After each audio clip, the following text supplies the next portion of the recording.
పిల్లల మీద కేసు పెట్టించవచ్చా? ఏం రాజకీయం అడుగుతా ఉన్నా రేవంత్ రెడ్డిని? దమ్ముంటే నువ్వు పనితనంతో గెలువు. ఈ పిల్లల మీద కేసులు పెట్టి భయపెట్టిస్తావు, గా తల్లి మీద కేసు పెట్టి భయపెట్టిస్తావు. ఆ తల్లి కన్నీళ్లను రాజకీయం చేసి నువ్వు ఎన్నికల్లో గెలవాలనుకుంటావు. అసలు మనిషివేనా నువ్వు? నేను అడుగుతా ఉన్నా రేవంత్ రెడ్డిని. ఇంత మంచి చిన్న పిల్లల మీద కేసులు పెట్టి రాజకీయం చేస్తా అంటే ఈ పిల్లలు తిరగద్దు, కేసు పెడితే పిల్లలు భయపడాలి. భయపడతారా? తల్లి కంటే ఎక్కువ ఎవరుంటారు? తల్లి కంటే ఎక్కువ ఎవరుంటారు? అందువల్ల మా అమ్మ కోసం బాజప్తా తిరుగుతామన్నారు. ఆ పిల్లలు తల్లి వెంట ఈ రోజు ప్రచారంలో తిరుగుతా ఉన్నారు. దయచేసి ఈ ఎన్నిక చాలా ముఖ్యమైంది.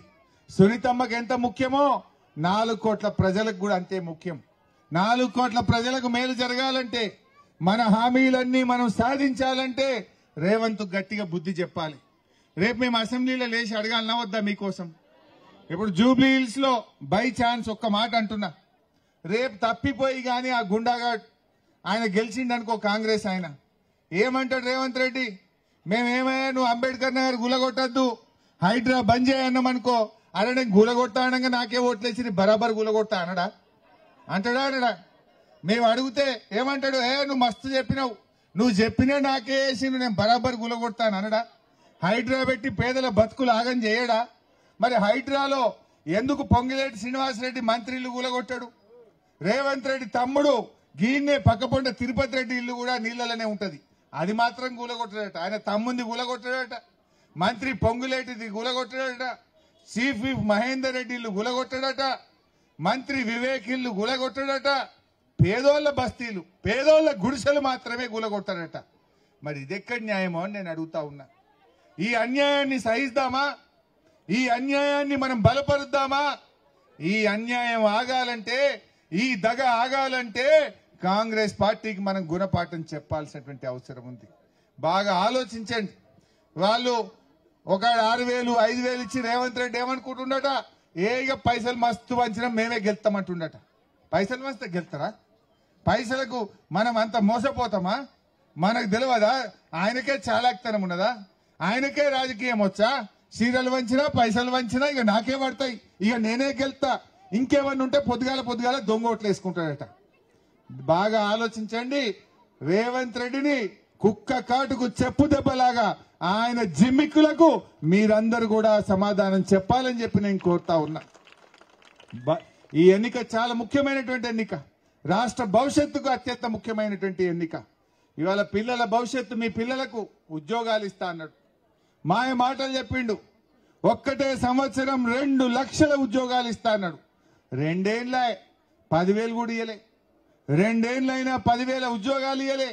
పాపం మా పిల్లలు కూడా ఎలక్షన్ల పోటీ చేస్తున్నారు, గల్లీ తిరుగుతున్నారు.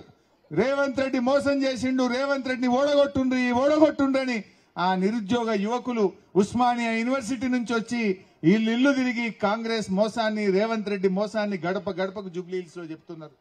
వాళ్ళ ఆశ ఏంది? రేవంత్ రెడ్డి ఓడితే మాకు ఉద్యోగాలు వస్తాయి, ఆయనకు సోయ వస్తుంది, ఆయనకు బుద్ధి వస్తుంది, గప్పుడన్నా మాకు ఉద్యోగాలు ఇస్తారని ఆ నిరుద్యోగ యువత గల్లీ గడప గడపకు తిరుగుతా ఉన్నారు. ఆ పిల్లల ముఖం చూడండి.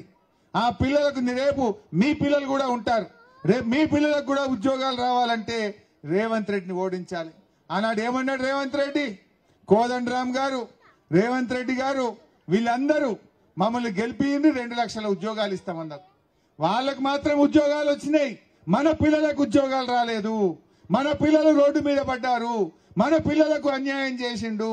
రేపు మన పిల్లలకు మేలు జరగాలంటే, మన పిల్లలకు ఉద్యోగాలు రావాలంటే దయచేసి మీరందరూ మరి కారు గుర్తు కోటేసి సునీతమ్మను గెలిపించాలని చెప్పి నేను కోరుతా ఉన్నా. అందువల్ల ఎన్నో విషయాలు ఉన్నాయి. మరి మీరందరూ కూడా ఎల్లుండి ఒకటే మనవి, వాళ్ళు దొంగోట్లు ఇద్దామని ప్లాన్ చేస్తున్నారు.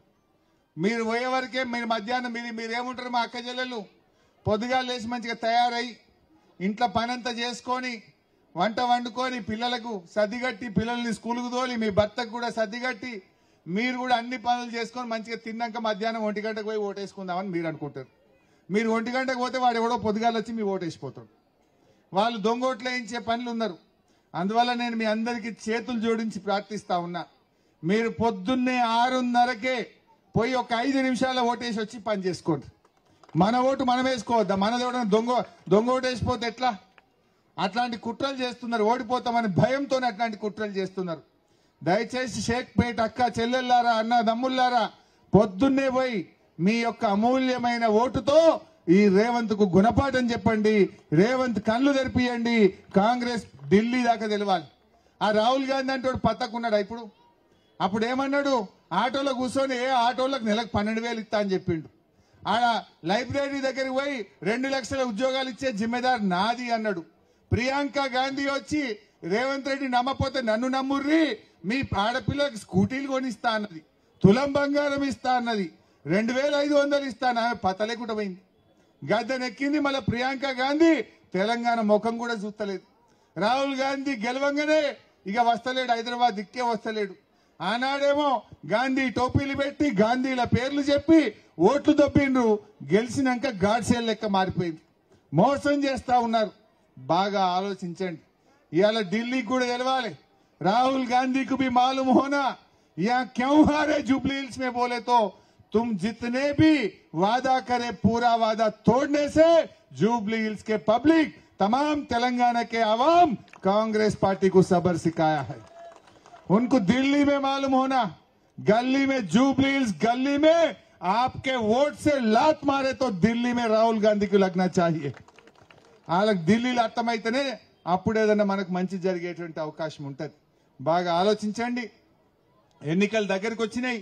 ఇక సారెలు వంచుతా, చీరలు వంచుతా, కాళ్ళు మొక్కుతా, లేకపోతే 5,000 ఇస్తా, 6,000 ఇస్తా, మరి ఈడనేమో 2,500 అన్నారు. నాకు తెలియదు. కానీ ఎన్ని వంచినా కూడా దయచేసి మోసపోవద్దు.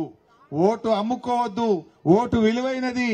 ఓటు మన జీవితాలను, మన తలరాతలు మార్చేటువంటి ఓటు గనక ఈ పిల్లల ముఖం, ఈ అక్షర ముఖం చూడండి, మా గోపీనాథ్ అన్న ముఖం చూడండి, ఈ అమ్మాయి ముఖం చూసి ఈ పిల్లల్ని మీరు దీవించాలని చెప్పి కారు గుర్తు మీద ఓటేయాలని కోరుకుంటూ, ఇది ఓటర్ లిస్ట్ లో మన మిషన్ లో ఈవీఎం లో పైనుంచి 3వది. ఇగో దీని మీద కీ అనేదాకా గట్టి కొట్టాలి 3వ నంబరు. ఈ కిందికెళ్ళి 3వది కూడా చూసేది ఆయనత. మీదికెళ్ళి కిందికెళ్ళి 3వది వేరు, మీదికెళ్ళి 3వది వేరు. ఇక్కడ ఇగో ఫోటో ఉంది, సునీతమ్మ గారి ఫోటో చూడండి, ఈడ కారు చూడండి. ఎందుకంటే ఒక్కొక్కసారి కారును పోలిన గుర్తులు చూసి ఆటోను చూసి కారు అనుకుంటారు. అట్లా కాకుండా సునీతమ్మ ఫేస్ కూడా చూస్తే మీది నుంచి 3వది సునీతమ్మకి ఎదురుగా కారు. ఈ కారు పక్కనే కీ అంటే రేవంత్ రెడ్డి గూబ గుయ్యి అనాలి. అంతేనా లేదా? గట్లయితేనే బుద్ధికి వస్తున్నాడు. జై తెలంగాణ. కారు గుర్తుకే, కారు గుర్తుకే.